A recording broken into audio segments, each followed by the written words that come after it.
and Madam God's Love. I think, okay, this is not ours. All right, those are the messages that, okay, just this few one before I go. The last one. Good morning, Charles. Who tell the Nigerian police that they are the best in the world in the state of insecurity in the country? I don't understand all these leaders in this country. Peter from Ugbowo. So, Peter, it was a conversation between the IG and Channels TV. I think that was yesterday. He said, basically, his argument was, if the Nigerian police is given the same kind of facilities and opportunities and devices that their colleagues in the more advanced countries use, that they tend to outperform them. So that was his argument yesterday. That is why he said they're usually ranked among the best in the world. So yeah, that's it. All right, and those are some of the messages that will be taken from the Written Voices platform. Let's get talking today. Of course, today is Tuesday. We are supposed to, beam our searchlight on politics in the country. But guess what? We are covering the whole continent, Africa as a whole. Interesting, right? This morning on the program, we'll be having a conversation on whether Africa has a governance problem. It's going to start from here, Nigeria, down to Ghana, Kenya, to Uganda, Cote d'Ivoire, and possibly some African countries. Why we are backward, what's actually wrong with our leadership, and how it can be handled.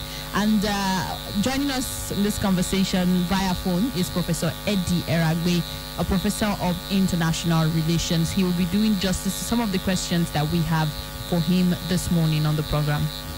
Like Lando did point out, Professor Eragbe is professor of international relations, and he knows a lot about this kind of issues. But people, you seem to wonder when you read newspapers, international papers, or watch international news channels, you keep hearing about stuff, emanating from Africa.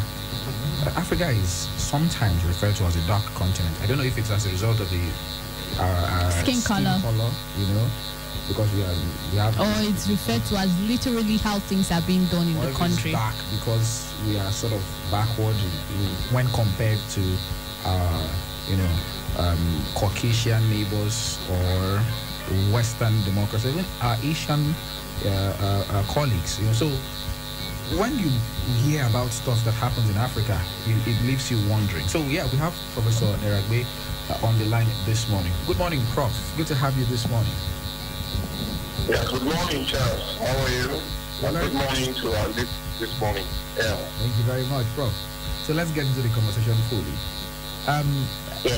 Every single day when you watch international TV stations and news from Africa emanates, keep hearing one negative story after the other, especially as regards leadership on the continent. Nigeria, let's start from Nigeria, our own home here. There seems to be some discontent, but it seems like you could remove Nigeria and put any other African country and there will be no difference. So, Prof, do we have a governance problem in Africa? If yes, how so? Well, thank you very much. You permit me, being a historian, to say that first, this is not really a purely African issue. That is the relevance of governance, as it were.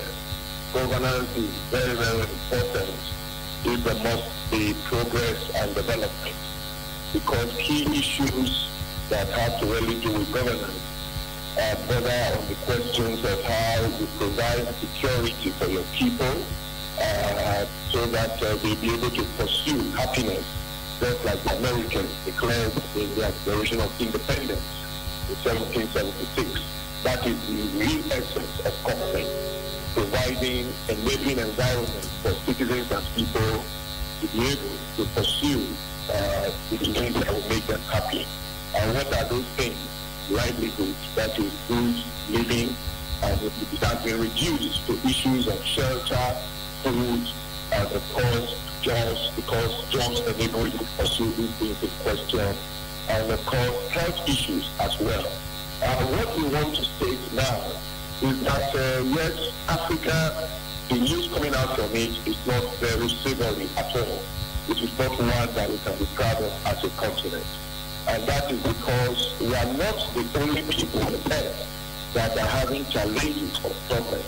But the issue is how have we been dealing with these problems. And unfortunately, we are not doing well. We are not doing well. First, the issue of government itself. How have we been managing to go with what today has become almost the acceptable norm when it comes to modern day governance, and that is the whole concept of democracy.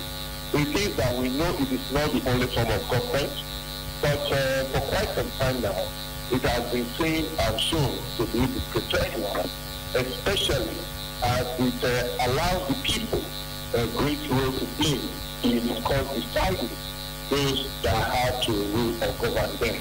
And again, previously when people take government by power and by military mind, impose themselves on people without, and then even when the people have complaints, they cannot speak because they are not the one that gave them the mandate. One of the core benefits of democracy, which unfortunately is not still being allowed to manifest in certain parts of Africa, is that the people that give you the mandate, they have periodic time when they have to call you to account for how you've used the power, the resources they've left for you are given to you to manage on their behalf. And that is why we have scheduled elections. And it is that through free, fair, open, transparent elections ordinarily, the people are supposed to either renew your mandate or give it to somebody else. But unfortunately, what we have seen in many parts of Africa is that rulers, those that have been given the mandate, even those that have forced themselves into governance, sometimes have refused to relinquish power. That is why not too long ago, we are here in Africa, we have seen how what has been going on in Uganda. We have been seeing what has been going on in Cameroon, some other areas. And even where elections are being held, unfortunately, we are seeing that the will of the people sometimes is not what's allowed to prevail through manipulation of elections and things of that nature. Although we are this time again a little bit calm in terms of condemning totally what we sometimes call rigging of elections and manipulations of elections in Africa, especially based on what just happened in the United States late last year. It is not justification, but it shows that to a large extent it feels that human beings are who they are. They want to cling on to power, they want to get to power, even without going through the full due process and open transparent election. So the first point we are trying to make is that in certain parts of Africa, we have had leaders that have almost tenaciously to power, refusing to relinquish, doing so, even striking opposition, sometimes eliminating them, and then of course manipulating elections and hanging on to power. If they were doing that, and they were really discharging the responsibilities people expected from them, that is security is in place. Then the provision of jobs for the people, that is work is available. Then the economy is something in which the people are surviving well, both through their entrepreneurial spirit, that is individual businesses, or government employment and things of that nature. The health sector is taken care of. The educational sector is taken care of. Social amenities, infrastructure is being developed and all. The resources of the nation are not being cornered by few people. Then we could have said they are doing it's something we can turn our eyes and say, okay, well, they will now sometimes say, let us manage. But what we have in Africa, unfortunately, is that for the bulk of the people of Africa, the countries of Africa, the continent is still leading in terms of poverty index throughout the world. And what that means is that daily access to food remains a problem. Jobs are difficult to come by. Industries are almost non-existent. We are still dependent economies that are still just producing raw material and what still, which is part of what we saw, what we call colonial legacy, is that if you produce things, you should be the one that faces the crisis. But unfortunately, that is not what happens even when it comes to raw materials that African nations are producing. The minerals they are selling. The West industrialized nations are still the ones fixing the prices of things. Then, of course, insecurity is pervading the continent as well. one uprising or the other, one strike or the other, if their lives have been lost, the health sector is comatose, the educational sector is more lost. All of this really makes it that we cannot but continue to call for a change as far as our continent is concerned. And my own belief is that all hope is not lost. When I give lectures, when I talk about these issues, you ask me, why are you saying all hope is not lost? Considering the great picture that we have just painted and the realities of that. My own belief as a student of history is that we've seen how the destinies of nations have been turned around when the correct leadership has come into position. And we believe that if Africans are able to get, and in getting this, they have to consciously, decisively, committedly pick those leaders that they believe can deliver to them, then the continent can be better. Unfortunately, when we still come to our own environment here, what are the indicators we are looking for when we are talking of leaders? We are still always talking of regions. We are still talking of ethnicity. We are still talking of questions of what is religion and other things. And so the issue of competence is hardly really giving serious consideration. And so look at us as a nation now. I know, yes, it's not for fairness or equity based on the way Nigeria has been running, that one sector or the other should be talked about to produce presidents or leaders of the country. But most times, look at the negotiations that are going on. It is not our turn. It is not our turn. I believe that what Nigerians should be asking themselves is the time that this power or you give authority to these people that you claim to be your own, when they are in charge, have they really done better? I think that is what is already playing out today in Nigeria, for example. We can see that criticisms of the government in power, both at the national and different state levels, have sometimes been asking, wow, this is not what we expected when we gave you the mandate. They are beginning to see, even from some leaders' own states, they are all over government areas. There are people protesting against them. And that is showing that it's not necessarily where you're coming from, that we determine who should be in charge. But what competence do you have to deliver? Secondly, when I talk of that optimism, just before you come on, when I talk of that optimism, we have OACs, what I call OACs of performance in our country, for example, by some state governments. And in most of my lectures also, I have pointed out that over time, despite the political differences and contestations that have been going on in Edo State to a large extent is one state where we have seen development from one government to another that is almost what the people are looking for. That is consolidation, improvement. Things are not yet what they want, but there are signs of improvement. And I believe that if such signs are happening in a state like Edo, sometimes Lagos, sometimes Rivers, we are talking of oases of development. This can eventually can also happen at the national level in a country like Nigeria and indeed the continent of Africa. Okay, for wow. Yeah. Wow, you've taken time to break down a lot of things for us. But you mentioned something about raw materials and how the industrialized countries are still fixing prices. In your lectures, I mean, how much of the blame for our underdevelopment can we lay at the feet of our colonial masters? No. We have long gone beyond that. I agree with you. We've long gone beyond that. And that is that, yes, there used to be the talk about how Europe underdeveloped Africa. But we have since changed that cliche to be how Africans have underdeveloped Africa. We must take responsibility for ourselves. We are not the only people that were colonized. The Indians were colonized. At the time, Germany was flat on the ground. Japan was flat on the ground. That is after the Second World War, as it were. Even the United States that we talk about today, talking of colonial experience, the U.S., many of our people may not even know. At the time, they were being controlled by the British. The French also had colonies in those areas. But people have taken their destiny in their hands. Today, how can we, as a country, for example, blame Britain, blame the U.S., or blame Germany for the fact that one of the greatest assets of this country happens to be our our oil.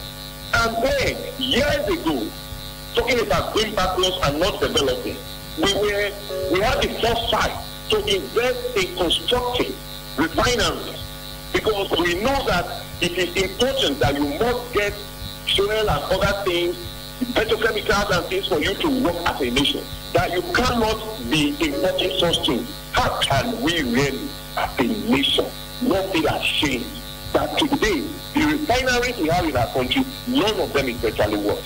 Instead, we are taking money and paying the people there, paying them with humongous salaries which are not justifiable. Because like I sometimes say, here I am as a lecturer. I've been doing my job before the strike as it were. I've been producing students as it were. So you can see my product. And but what is my remuneration? Even at the point of being a professor. But then you have these sectors in our country where people are collecting humongous salaries. What of even, as we have been talking, the cost of government? Those that are in different elected positions, whether they are senators, whether they are members of House of Reps, members of various assemblies, how much are they collecting? What are we seeing as the returns of it? And so what I'm saying here, if our industries are not working, but we have this large market, because for goodness sake, Nigeria is about 200 million. You can imagine there is almost nothing you will produce in this country that will not be consumed. But what are we doing? We are importing virtually everything into our country. And then, of course, we want to blame the Europeans. You cannot blame them, because when it was the time for colonialism and imperialism, one of the reasons they came to the continent was to come and take our raw materials and to use our places as markets for their finished products. Then they granted us independence. What do we do with it? Instead of now taking charge of our destiny, we allow new colonialism to take over the continent. So today, as we stand, Africans are always importing one thing or the other. They pride themselves in riding the best cars. They pride themselves in getting private jets. No, it is almost criminal, and it's painful, because we have enough that would have transformed our nation. And look at the products of our schools. Doctors are being produced, and doctors can't even get jobs in our hospitals. In the meantime, people are dying because they cannot be fully attended to. And that is because instead of engaging doctors and paying them well, we look aside, and every day our young doctors are getting out of the country looking for jobs. Nurses are moving, people are moving. And then some of our leaders, almost criminals, that should be tried for their statements. Some of them turn around to say, well, by going out, they are going to bring foreign exchange. For what? Well, to the extent that our currency has now been so ridiculed that as we speak today, you find that $1, as we all know, is getting almost to 500 plus naira for exchange. And what of the pounds and all of it? Is that the kind of nation we want to be? Unfortunately, we have people that have found themselves in position, no vision, no idea, no plans as to what they want to do. Instead, the people, look at it, I almost call it madness that is going on in our country now. People are gathering themselves, youth are gathering themselves to say some people must become president. Those people themselves have not even declared the intention. Some are even really going to the extent that they are saying that they are going to stage protest if you don't accept, for goodness sake. Are we talking of being a boyfriend, or we are talking of somebody that will lead this nation? Somebody that has thought about it, has vision, has plans, and then knows how he's going to attain them and achieve them as it were. So it is part of the tragedy of our nation. Look at what is going on. Of course, the U.S. is contracting us in many things we are saying. There is nothing wrong with those people, those that are elderly, being in governance. Of course, the new man that has come in the U.S. 78 law. But you can see that first day in office, he knew what he wanted to do. He's already signing executive bills and all. And when they were debating, he knew what he was talking about. He said, this and this and this are what I'm going to do. I'm going to return to the United World Organization because it's going to be beneficial to my people. I'm going to do this by work migration because this is the American dream that many people have always pursued. And on daily basis, to take action. This is a continent where we even accept that somebody will be elected. For you to pick your team, you wait for almost 6 months. And then the names you pick, sometimes the leaders confess. They say, I don't know the person. If the name that was given to me, what kind of people are we? Because at least, if you have been in a country now, I expect that from a country, There are some character and personalities you have been hearing about. From Lagos, there are people that you have seen in different sectors and all that you know can deliver. Why are we not really giving the best to our people? It's on a daily basis that we keep on doing, and unfortunately for us, this thing cuts across all tribes or ethnic groups, it cuts across all states, it cuts across all religions, so you cannot just say it is one group that is responsible for it. And so what do you find? That on daily basis, so person has declared so billions and all of that, and is now giving little to it. How did it come about? These are issues. So for me, sitting here as a teacher, as I speak now, I'm taking a course on nation building, Africa, the problems of nation building. We see that there is still hope, but for that hope to be actualized, we need greater sensitization and then also hope. Why we are hoping that men that have vision, women that have vision, that believe in patriotically that a nation is more important, my state is more important, the unit under my care is more important than myself. But if things come around the way, fine. That those are the ones that take charge of our continent and our people. Look at the celebration just yesterday that was going on with Merkel. That is the Chancellor of Germany. Look at what she has done, the stories about her. While she maintained modesty and everything. But in our own case, what do we find? Once somebody gets into position, even we, the people, create the problems. Because we just think the person in quote, in local parlance as Haman, and everything must be spreading around. How this is coming about, we don't care sometimes. So it's a really, really difficult thing. Okay. And if you now ask me, is there hope? Yes, I've told you why I believe there is hope. Great men and women have changed the course of their nation. That can happen for us. We are seeing it is happening in some parts of Africa. Not all of Africa is responding as we are. There are those that are making progress. Look at what is happening. Even in the case of before we let you go, Prof. I'm sorry, you've really enlightened us so much about this topics. You've even answered so many questions that we even wanted to put out to you. But before we let you go, in one sentence, what's your short-term solution to governance in Africa? The commitment to the rule of law, commitment to the rule of law, and the leaders in Africa, for me, should see beyond parochial considerations when they are taking decisions about the continent. Parochial in the sense of first, my people, first, which is nepotism, and then you move it on to existence and some of that. And in the process, we miss the bigger goal, and that bigger goal is getting Africa uplifted. It is too long now that we'll be down. I think it's time that Africa really gets up and moves on. All right. Thank you so much, Prof, for joining us on the program this morning. We really do appreciate you.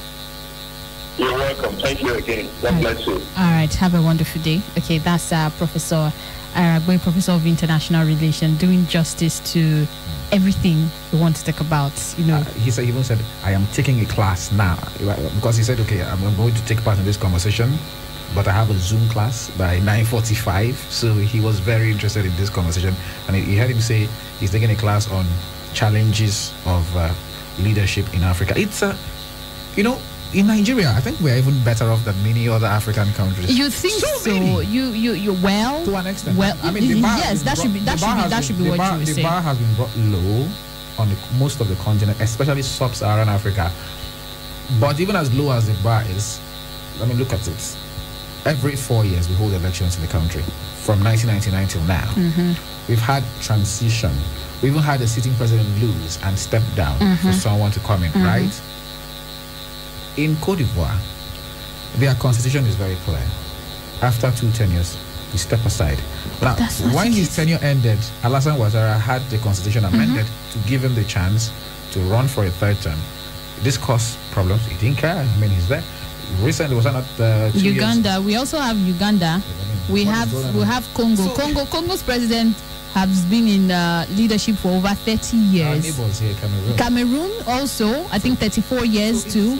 It's when you look at it, you feel pity for a lot of us, because Nigeria is my country. So it seems like Joe Biden has appointed 3 people who are Nigerian born. Okay, some of them were born here and then they traveled abroad. He's nominated them into his cabinet as the president of the United States. He doesn't need to know where they come from. But here we say, oh no, federal character. Oh, you're not from here. We've even seen a justice denied, prevented from being confirmed because she's not from that particular state, even if her husband is there and she's lived and worked all her life. So these are all the things that the prof was highlighting, and these things will continue to keep us backwards. It almost looks like you actually have to leave the country to make it before you come back to the country, and that's a dangerous trend for us. All right, so many questions in my head, running up in my head, because the most important thing I want to ask is, governance looks like a big word, a very humongous word to talk about. But let's come down to everyday word we use: leadership. Leadership is a problem. You don't want to vacate your sitting position for another. There should be something. I think it's the cost of. I think the cost of. I think this conversation is something that will expand. Leadership is something that must be taken seriously, so that not every Tom, Dick, and Harry will just come. Because government looks like a big word. Let's start from leadership and the little tiers of position. Yes, we even your class captain would not even want to quit being a class captain until he moves to the next class.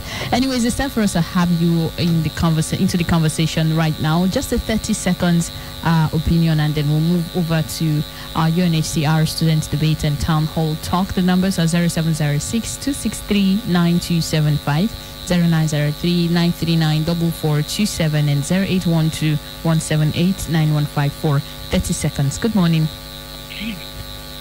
Hello? Good morning, sir. Welcome. What's your name and where are you calling from?